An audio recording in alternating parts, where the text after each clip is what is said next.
Through the Community Pharmacy Future project, the 4 largest pharmacy companies, Boots, Cooperative Pharmacy, Lloyd's Pharmacy and Rowland's Pharmacy, have come together to develop new services that will help support patients with their long-term conditions.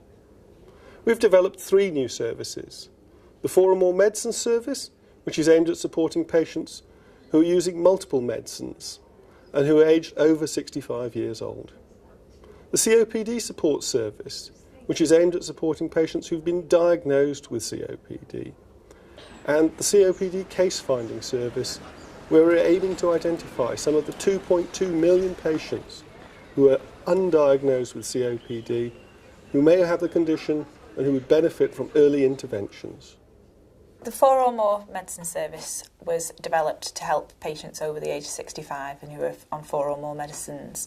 The idea of the service was to look at the patient on the whole and talk to them about various aspects of their medication and also about their quality of life as well. So we recruited patients, which was a group effort in the store, and then we did an initial consultation with that patient to speak to them about their medications, how they took the medications, whether they took them sort of on a regular basis or whether they were taken sort of ad hoc. We looked at their risk of falls and then also looked at their pain management as well, which particularly was important for the sort of when required and sort of regular medications.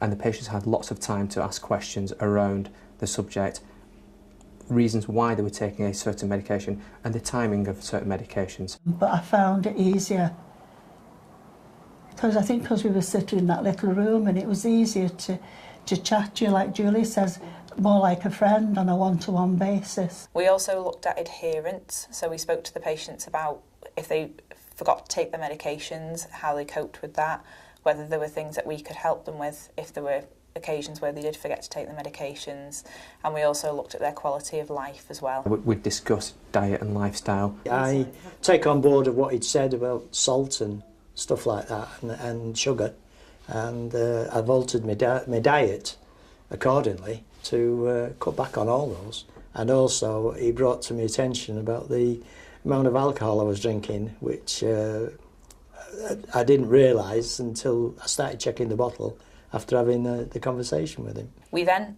spoke with their GP if we thought it was appropriate, if there was anything on their prescription that we had concerns about. So we used the stop-start criteria to look at things that they should be or maybe shouldn't be taking. The best part of the service for me was having the patients come in every month. With MURs and other services that we provide, you see them once a year, maybe a quick phone call after a week, whereas this you see them every month, so you build up a rapport with them, really get to know them. It's definitely increased their confidence because the people that we recruited onto the pilot scheme, they were the type of people that came in repeatedly asking us questions about things that they probably wouldn't have felt comfortable asking before. And from speaking to patients previously, they've even admitted that they probably wouldn't have thought of speaking to their pharmacist in the past about things like that, and that they would just leave it for the GP. You've helped us to understand deeper what we're taking and why we're on them. I find that being able to talk to the chemist is better than mithering the doctor. It's more than just a pharmacy now, it's more someone that you can go and talk to, feel at ease with.